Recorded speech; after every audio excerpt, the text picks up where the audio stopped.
Mercedes has been flexing hard lately, dropping wild hybrids, luxury EVs, and performance monsters that make BMW and Audi sweat.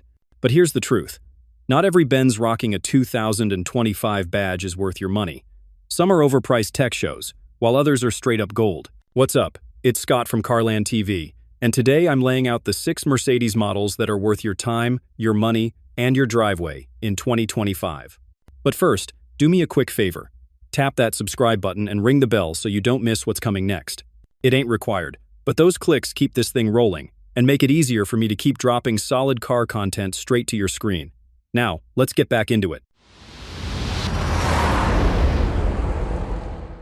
2025 Mercedes-Benz C300 W206. I'm starting with the C300 because it's the one that actually delivers the mini S-Class promise without taxing your wallet to death. You're looking at a 2-liter turbo 4 with a 48-volt mild hybrid system and an integrated starter generator. Output is 255 horsepower and 295 pound-feet, routed through the 9G Tronic to either rear drive or 4MATIC. Real-world quickness is solid. Think mid-5 seconds to just under 6 seconds, 0 to 60, depending on spec. Fuel economy stays competitive for the class, and the mild hybrid smooths low-speed creep and stop-start so it doesn't feel laggy in traffic. No crap. Daily driving would be easy with this one. Cabin tech is the hook. You get the 11.9-inch portrait MBUX center screen and a 12.3-inch driver display with wireless CarPlay and Android Auto. Voice control is fast, the nav is clean, and the UX feels current, not gimmicky. Driver assistance is stacked if you tick the options. Adaptive cruise with lane centering, blind spot assist, active brake assist, and traffic sign recognition. Seats are supportive, visibility is decent for a compact sedan, and the ride lands in that sweet spot between comfy and controlled. Costs matter, so here's the quick math. Pricing undercuts most mid-size luxury cars while keeping resale strong, which is why the C stays a safe play. Maintenance intervals are predictable, and parts availability is good because this platform is everywhere. If you want a Benz badge that won't be a headache, this is the one I'd park. Clean spec suggestion: RWD, C300, driver assistance, and the standard suspension. Keep it light, keep it sharp, save your cash for tires. 2025 Mercedes-AMG C63 S E performance. I'm putting the C63 here for one reason: numbers that slap. The hybrid setup pairs AMG's M139L 2-liter Turbo 4 with a rear-mounted electric motor and a 6.1 kilowatt-hours battery, good for a combined 671 horsepower and 752 pound-feet through 4MATIC Plus. The e-motor lives on the rear axle with its own 2-speed gearbox, which is why launches feel violent in a good way. Factory 0 to 60 is rated at 3.3 seconds, and independent tests have seen even quicker hits in Euro-spec cars. Curb weight lands around 4,817 pounds, but rear steer and an ELSD help it rotate clean once you're off the brakes. Bet this thing moves. Daily stuff matters, so here's what I felt and what the data backs up. Throttle fill from the hybrid makes city driving smooth, with the integrated starter generator masking turbo lag and stop-start. EPA shows 20 mpg combined on gas and 37 miles per gallon equivalent overall, with about a mile of electric creep for garage runs. That tiny battery is intentional. It's built for power delivery and fast recharge, not long EV range. Brake feel can get a little weird when the system blends regen and friction, which testers have called out, but pedal consistency improves in sport drive modes. On grip and chassis balance, figure 8 numbers around 24 seconds, and 1 grams tell you it's planted, just not super playful. But costs are real, too.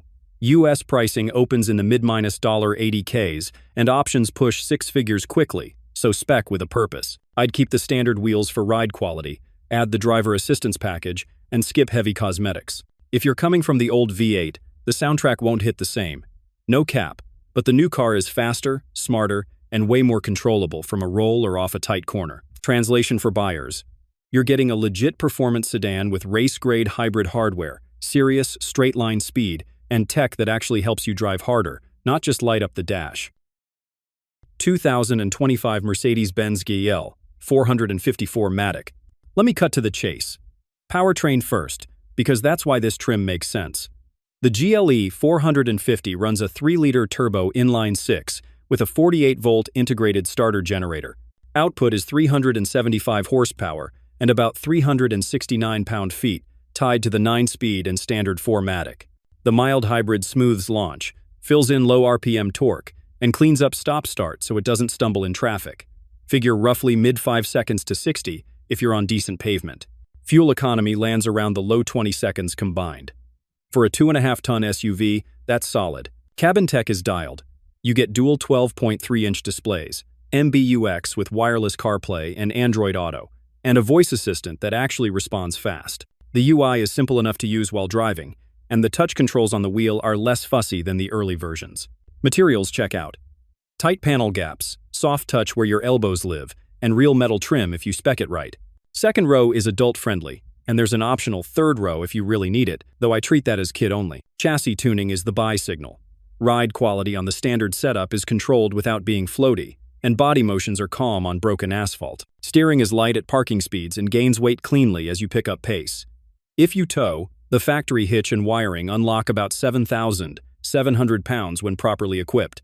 Brakes hold up on long grades without getting mushy, and the driver assist stack covers the bases.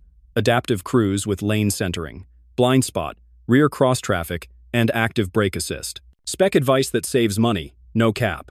Skip the huge wheels.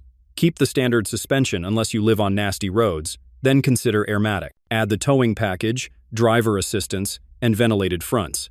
That build keeps it comfy, quick, and useful without turning the payment into a meme.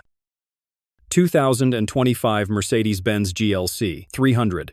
GLC 300 is the safe buy for daily duty. Power comes from the M254 2-liter Turbo 4 with a 48-volt mild hybrid setup and an integrated starter generator. Output sits at 255 horsepower with strong low RPM assist tied to the 9G-tronic. Rear drive is standard, 4MATIC is optional. Expect 0-60 around the low 6 seconds and real-world economy in the upper 20 seconds, combined if you don't drive like a clown. The hybrid fill cleans up stop-start and masks lag in city traffic. Cabin tech feels current without being gimmicky. You get the 11.9-inch Portrait MBUX touchscreen plus a 12.3-inch driver display with wireless CarPlay and Android Auto baked in. Voice control is responsive, the nav is quick to reroute, and the haptic steering wheel controls are more precise than the early versions. Materials hold up. Tight fit, soft touch where it matters, and real metal trim if you option it right. Seats are supportive on long drives and easy to adjust quickly. Practical bits seal the deal. Cargo space is generous for the class, with room for grocery runs and camera gear without playing Tetris. The longer wheelbase over the last gen helps stability, and the chassis tuning keeps body motion in check on ugly pavement. Brakes are consistent even when the system blends regen. Add the driver assistance package if you want the good stuff, like adaptive cruise with lane centering, active brake assist, blind spot, and traffic sign recognition. Towing with the factory setup is solid for small trailers. Spec it smart to keep costs in line. Stick with the standard suspension and 18 seconds or 19 seconds for ride quality. Go 4MATIC only if weather demands it, and spend on driver assistance and ventilated fronts. Maintenance intervals are predictable, parts are everywhere, and resale stays strong because this is the volume Benz people actually want. No cap, this is the easy recommendation. 2025 Mercedes-Benz EQS SUV 450 plus. Comfort and range are the whole pitch here. Single-motor rear drive makes 355 horsepower with a strong, quiet pull off the line, and the big battery delivers around the low to mid 300 seconds in EPA range if you keep the wheel and tire combo reasonable. DC, fast charging tops out near 200 kilowatts, so 10 to 80% lands in roughly the half-hour window when you're on a capable station. Air suspension is standard. Rear axle steering can swing up to 10 degrees, and that combo shrinks parking lot maneuvers and keeps highway lane changes clean. Towing capacity sits in the 3,500-pound neighborhood when properly equipped, which covers a light trailer or small toys without drama. Cabin tech is the sell. The optional hyperscreen stretches across the dash with 3 OLED displays, but even the standard setup runs MBUX with EV smart navigation that plans chargers based on state of charge, terrain, and temps. Seats are legit road trip grade with available massage and ventilation. The second row is adult-friendly, and the optional third row works for kids. Materials are on brand for a flagship SUV. Tight fit, soft touch where your arms land, and quiet enough that road noise fades under conversation. Night driving is easy with the digital light headlights and solid auto high beam behavior. Buying logic, no cap. Rear drive 450 plus is the efficiency play and the smoothest to live with daily. I'd spec driver assistance, heated and ventilated fronts, and rear axle steering. Skip giant wheels to protect range and ride. Warranty coverage is standard 4 years or 50,000 miles for the vehicle, and a long battery warranty window, which matters if you're stacking miles. If the goal is a luxury EV that glides, charges fast enough, rides soft, and doesn't make you babysit range every trip, this is the one that checks boxes.